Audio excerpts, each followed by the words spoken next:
The neon promise of Las Vegas has always glittered with contradiction. For decades, it was the city that bragged, "You can live like a king for the price of a pawn." Cheap buffets, $29 hotel rooms, and all-you-can-drink deals made it feel like anyone could have their moment of excess beneath the desert lights. But today, that mirage has faded. The Strip's so-called budget hotels, once the entry point for everyday travelers, have transformed into something else entirely. Glossy facades wrapped around soaring prices, repackaged nostalgia, and strategic illusions of luxury. To understand how this happened, you have to start where the myth began at the Flamingo. Opened in 1946 by the infamous Bugsy Siegel, the Flamingo wasn't just another casino. It was a statement that glamour could be democratized. Siegel envisioned a resort where middle-class Americans could experience the taste of Hollywood wealth without needing to live it. Pink neon, lush gardens, and poolside service created a fantasy accessible to the masses, a formula that became the DNA of modern Las Vegas. Fast forward to today, and that dream has turned upside down. What was once the affordable escape has become a curated illusion of affordability. The Flamingo's cheapest weekend rates now hover above $250, with resort fees and taxes pushing totals past $300 a night. Across the Strip, other once modest icons like Bally's, Imperial Palace, and Tropicana have either vanished, been renamed, or reborn as pseudo-luxury brands aimed at the nostalgic traveler. The irony is striking. The hotels that built their empires on budget-friendly allure now compete in the same price tier as their five-star neighbors. Behind this transformation lies a new Vegas strategy, a silent war between image and economics. As mega resorts like the Wynn, the Venetian, and the Aria dominate high-end travel, legacy properties have adapted by pretending to be something they're not. Marketing calls it affordable luxury. In truth, it's a careful balancing act between rising operating costs, corporate consolidation, and the city's unrelenting obsession with reinvention. But the soul of Old Vegas, the one that welcomed truck drivers, teachers, and factory workers to a weekend of escape, seems to have vanished in the haze of LED screens and influencer lounges. The Flamingo, once a pink paradise of accessible dreams, now stands as a mirror reflecting the city's evolution, a place where budget and luxury no longer mean what they used to. And so, our journey through Las Vegas's disappearing middle begins with the story of how the city that promised something for everyone learned to sell exclusivity to everyone instead. Long before Vegas became a global brand, it was just a stretch of desert highway with a few neon signs flickering in the night. And then came the Flamingo. When it opened on the 26th of December 1946, it was more than just a hotel, it was a cultural earthquake. Funded in part by mob money and driven by the vision of gangster-turned-showman Bugsy Siegel, the Flamingo was the first to combine luxury, entertainment, and risk under one roof. It didn't just invent the Vegas resort, it invented the Vegas dream. Siegel wanted to bring Beverly Hills to the desert. His goal wasn't to lure millionaires, but to make ordinary Americans feel like millionaires, even just for a weekend. The Flamingo's pink facade shimmered against the sand like an oasis of indulgence. Guests could dine under chandeliers, sip cocktails beside Hollywood starlets, and gamble in rooms scented with imported flowers. For many, it was the first time luxury had ever been within reach, a seductive illusion that they could buy into, one night at a time. Yet behind the glamour was chaos. The Flamingo was plagued by construction delays, ballooning budgets, and accusations of mob skimming. When it first opened, it lost hundreds of thousands of dollars in weeks. Bugsy Siegel was murdered 6 months later, his dream unfinished, but his vision had already reshaped the Strip forever. Every resort that followed copied his formula: affordable elegance, theatrical luxury, and a promise that anyone could belong. By the 1,950 seconds and 60 seconds, the Flamingo had become the blueprint. Elvis, Sinatra, and Dean Martin turned Vegas into America's playground, and the Flamingo stood at its heart. It wasn't the most expensive resort, but it felt glamorous, and that feeling was priceless. Families drove across state lines just to see the pink neon bird that started it all. Today, the Flamingo still stands, but its spirit has shifted. It's now owned by Caesars Entertainment, one of many properties under a massive corporate umbrella. What used to be an independent vision is now a brand managed by algorithms and profit margins. The rooms, once advertised for $25 a night, now fluctuate dynamically, sometimes topping $300 on weekends. What was born from rebellion has become a cog in the machine. But the story of the Flamingo isn't just about one hotel. It's about the invention and corruption of affordable luxury. Siegel's sin wasn't building too big. It was showing America that glamour could be commodified, sold in hourly increments, wrapped in neon and cocktails. The Flamingo was the beginning of Las Vegas's eternal paradox, a city built on dreams that never really belonged to the dreamers. And that paradox would evolve, reshape, and rebrand, leading us to the next chapter of this illusion, how a familiar name, Bally's, would be reborn as the Horseshoe, continuing the myth that budget can still look like luxury. When Bally's first opened on the Las Vegas Strip in 1986, it was never meant to be a luxury destination. It was the everyman's hotel, spacious, accessible, and proudly unpretentious. Its slogan promised comfort without the high-roller price tag. Families, convention travelers, and casual gamblers flocked there because it felt like the last piece of old Vegas that hadn't been swallowed by extravagance. But as the decades passed, that very identity became a liability. In a city addicted to constant reinvention, being affordable started to sound like being obsolete. Enter the Horseshoe. In 2022, Caesars Entertainment decided to kill the Bally's brand on the Strip and resurrect a name from the city's past, one drenched in nostalgia and gambling lore. The Horseshoe wasn't new, it was reborn. Originally founded by Benny Binion in downtown Las Vegas back in 1951, the original Horseshoe was a place of grit and authenticity, a casino for real gamblers, not tourists with selfie sticks. It was famous for its no-nonsense style, high-stakes poker games, and the World Series of Poker itself. So why revive it? Because Caesars needed a story. The rebranding of Bally's into Horseshoe was more than a facelift. It was psychological marketing disguised as heritage. The company understood that nostalgia sells. They kept the bones of the old Bally's, the same towers, same elevators, even much of the same furniture, but covered it in new carpets, dark leather accents, and a sepia-toned logo that whispered, "You're part of Vegas history." But this was no return to Binion's gritty legacy. Instead of $2.99 steak dinners and smoky poker tables, guests were now greeted with influencer lounges, branded cocktails, and modernized gaming floors lit like a TikTok set. The rooms were repainted in muted gold tones, described as timeless luxury, while the real change was in pricing resort fees up, parking no longer free, and weekend stays now pushing the limits of what mid-tier used to mean. In truth, the new Horseshoe isn't a revival of old Vegas, it's a rebranding of old Vegas values into corporate storytelling. The name evokes tradition, but the business model screams consolidation.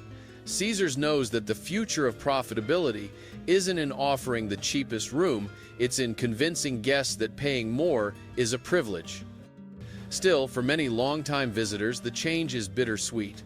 They remember Bally's for what it represented, the middle ground between glitz and grit, between Bellagio's elegance and Circus Circus's chaos.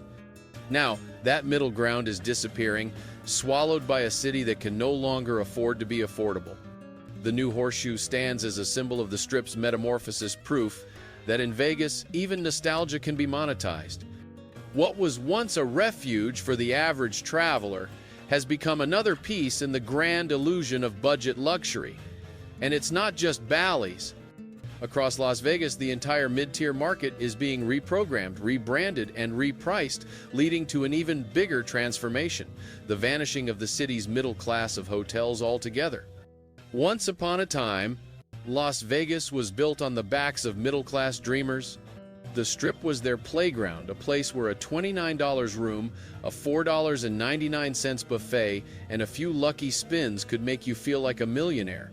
But that Vegas doesn't exist anymore.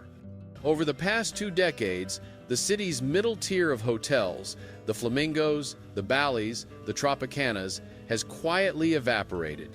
What remains is a city split in two. On one side, the ultra-rich staying at the Bellagio, the Wynn, and the Cosmopolitan. On the other, budget travelers pushed off the Strip entirely, forced to settle for off-brand motels miles away from the neon. The numbers tell the story clearly. In the early 2000s, an average room on the Strip cost under $70 per night. By 2024, the median weekend rate surpassed $200 before taxes and resort fees, and those resort fees have become the silent killer of value. Once introduced as a small surcharge for amenities like pools and Wi-Fi, they now routinely exceed $45 per night, regardless of whether you ever use the gym or sip that complimentary bottle of water. Add paid parking, another fee that used to be unthinkable in Vegas, and the cheap getaway suddenly rivals a five-star stay in other American cities. But this isn't just inflation, it's strategy.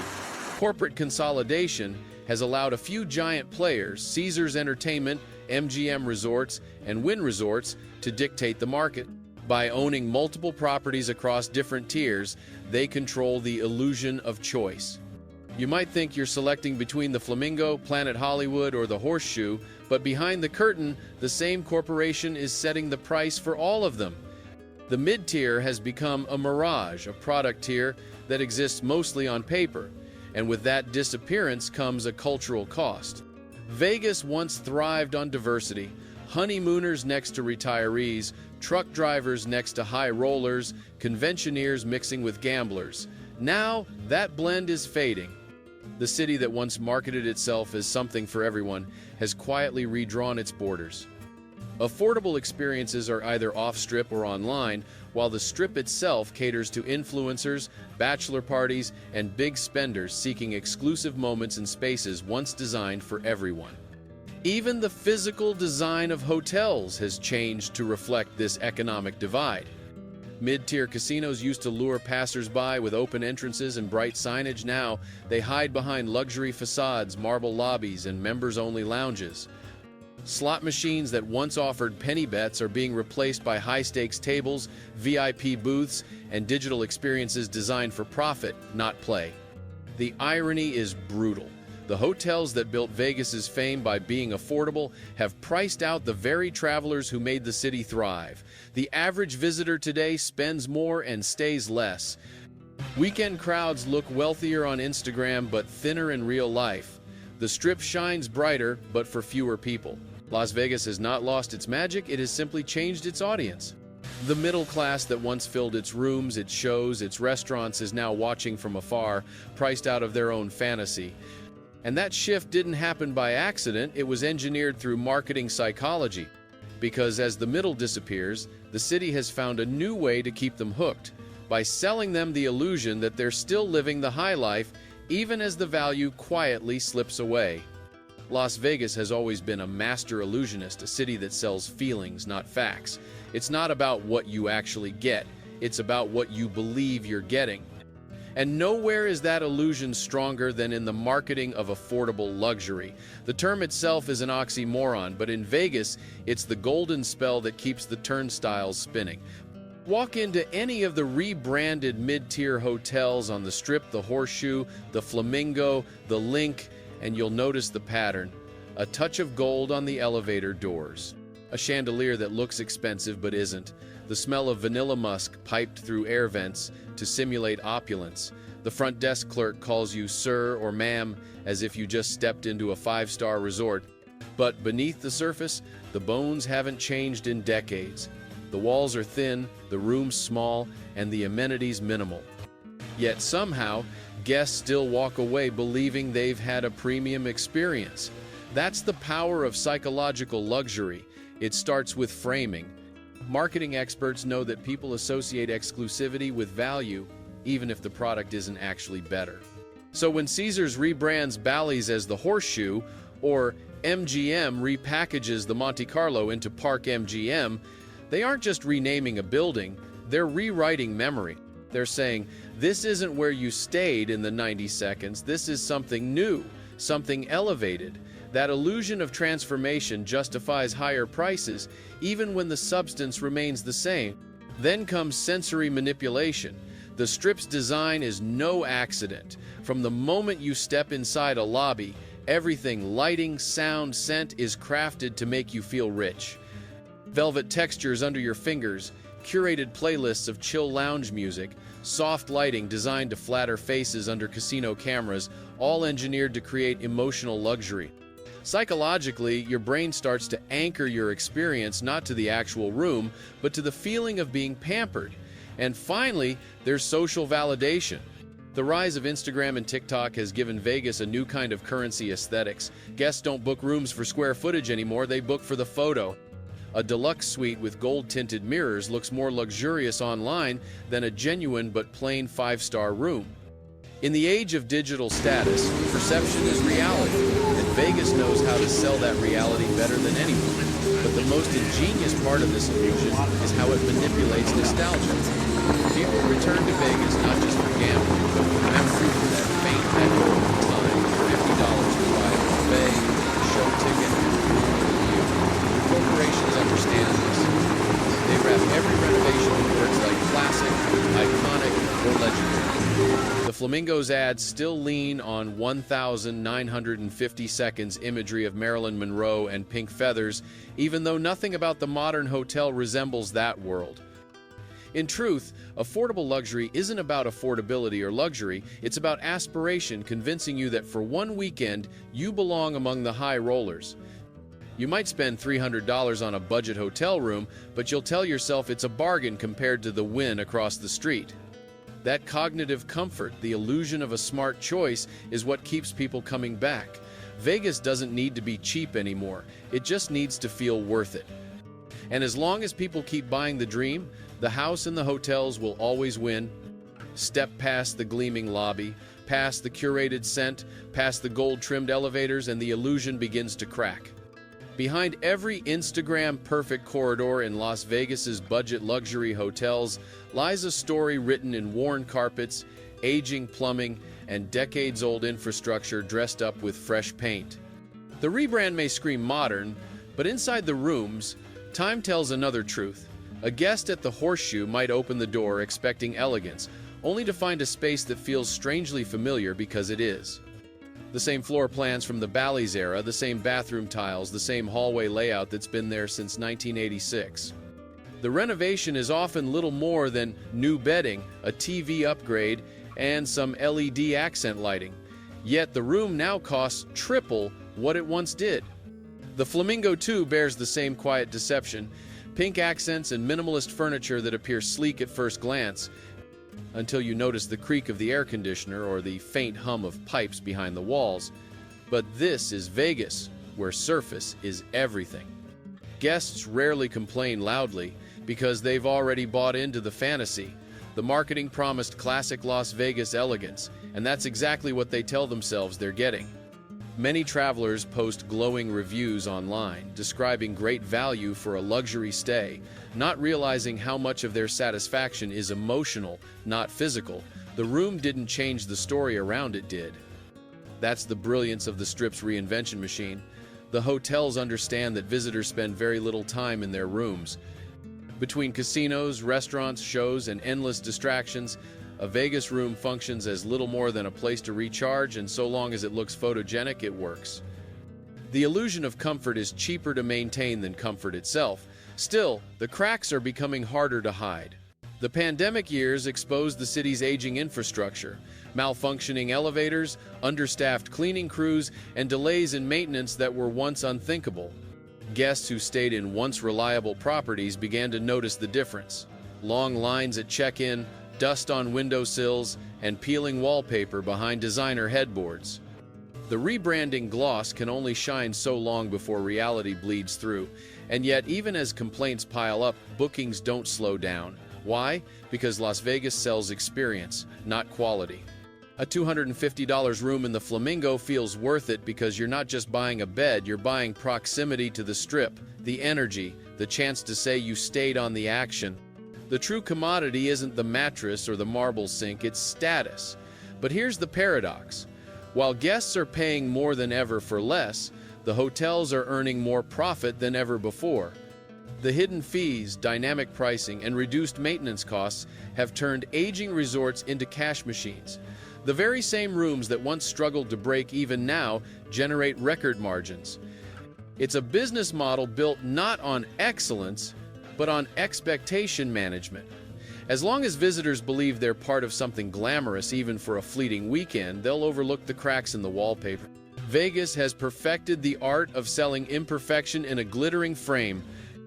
And as the guests line up to check out, staring at their final bills filled with taxes and convenience fees, one question lingers in the dry desert air. Who's really winning this game? That answer becomes clear when we look at the next piece of the puzzle, the real beneficiaries of this illusion.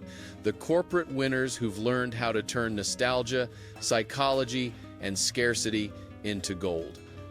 In Las Vegas, the house always wins, but in the 21st century, the house doesn't just mean the casino floor. It means the corporations behind the neon.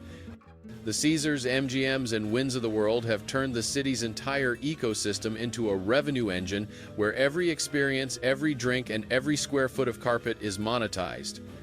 The illusion of budget luxury is simply the most profitable trick in the deck. For these mega corporations, middle-tier hotels are not relics, they are gold mines.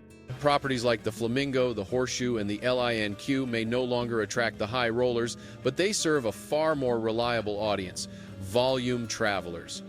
The everyday visitor who thinks they're getting a deal swipes their card and ends up paying nearly the same as a luxury guest once resort fees, parking, and food costs are added in. It's the classic Vegas paradox. Guests spend more precisely because they think they're spending less. The numbers are staggering. Caesars Entertainment, which owns more than 50 properties nationwide, reported billions in annual revenue from non-gaming income hotel rooms, food, entertainment, and, most lucratively, those infamous resort fees. These small print charges now account for hundreds of millions in extra profits each year. For corporations, they're pure margin, no additional labor, no extra product, just digital billing magic.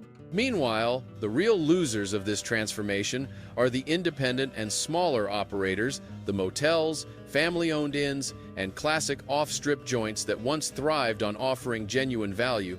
They can't compete with the massive marketing budgets, the data analytics, or the algorithmic pricing that lets giants adjust room rates by the minute. In the modern Vegas, hospitality has become software. Dynamic pricing systems powered by artificial intelligence monitor trends, events, and flight data to squeeze maximum profit out of every night. If Taylor Swift announces a concert, room prices across the Strip surge within hours. The spontaneity that once defined Vegas has been replaced by algorithmic precision. But it's not just the business owners who lose, it's also the guests. Travelers used to come for the freedom of Vegas, the sense that for a few days they could indulge without consequence. Now, they're trapped in what economists call the experience economy trap, spending more to feel like they're getting the same. The $2.99 buffet is gone. In its place, a $49 culinary experience served on a smaller plate with a prettier Instagram angle. Yet the illusion persists because the city sells emotion better than any other destination on Earth. When a visitor wins $100 on a slot machine, that dopamine rush erases the memory of the $45 resort fee. When a couple takes a selfie at a rooftop bar, they forget the overpriced drinks. Vegas isn't selling logic, it's selling moments. And for that, people will always pay. So, who truly wins? The corporations, yes, but also the marketers, the architects, the digital strategists who craft the experience to perfection. They've transformed nostalgia into an industry and turned every memory into monetization. Who loses? The traveler who came searching for that old promise, the one that said Vegas was the great equalizer, a place where everyone could have their night of glory. That promise now costs a little too much for most. And yet, despite it all, the crowds keep coming. Because the one thing Vegas has never lost is its ability to hypnotize, to convince millions that the next spin, the next trip, the next stay will be different. But as we look to the future, a question looms larger than any billboard on the Strip. Can Las Vegas sustain this illusion forever, or is it gambling with its own identity? That brings us to the final chapter, the uncertain future of budget luxury and what it means for the soul of the city itself. Las Vegas has always been a gambler's city, not just for visitors, but for the city itself. Every reinvention is a bet on new audiences, new desires, and new definitions of what luxury means. But the latest gamble, the transformation of budget hotels into pseudo-premium experiences, may be the riskiest of all. Because while the profits rise, something less measurable is being lost. The soul that made Vegas feel accessible, wild, and alive for everyone. The numbers still look strong on paper. Tourist traffic is rebounding post-pandemic, conventions are back, and average room rates have reached record highs. Corporate investors call it a success. Yet, beneath those statistics, a different reality brews, one of fatigue, frustration, and fading loyalty. Longtime visitors, the ones who made the Strip their annual pilgrimage, now scroll through booking apps and ask, "When did this get so expensive?" Some quietly drift to off-Strip resorts, to Laughlin, or to regional casinos where parking is still free and drinks come without hidden surcharges. The paradox of modern Vegas is that in chasing wealthier guests, it risks alienating the very foundation of its legend, the middle-class dreamer. The city that once promised a taste of glamour for everyone now markets exclusivity as its main attraction. You don't escape reality in Vegas anymore, you pay for the privilege of pretending to. But not all hope is lost. Some small operators, nostalgic investors, and even a few corporate innovators are beginning to sense the limits of this model. A quiet counter-trend is emerging: boutique properties and off-Strip hotels offering authentic retro Vegas experiences at fairer prices. They lean into the city's vintage charm rather than fight it with classic neon throwback entertainment and simplified pricing. Ironically, the new luxury may soon be honesty itself. Technology, too, will shape the next chapter. Virtual concierge systems, AI-based dynamic pricing, and immersive entertainment will continue to redefine the Vegas experience, perhaps even replacing the old idea of cheap fun with digital convenience. But the danger lies in automation, erasing the last traces of human magic: the smiling dealer, the cocktail waitress who remembers your name, the spontaneous thrill that made the desert glitter feel personal. Las Vegas was built on contradiction, illusion, and truth, glamour and grit, dreams and debt. The Flamingo taught America that luxury could be democratized. The Horseshoe now teaches us that nostalgia can be corporatized. Both ideas worked, but both came with a cost. As the Strip stretches toward its next evolution, sleek, algorithmic, influencer-approved, one question remains suspended in the neon haze: can Las Vegas stay extraordinary if it forgets how to be human? Because the real gamble isn't on the tables or in the hotel rooms. It's in whether the city that once sold dreams to everyone can still find a way to dream for itself.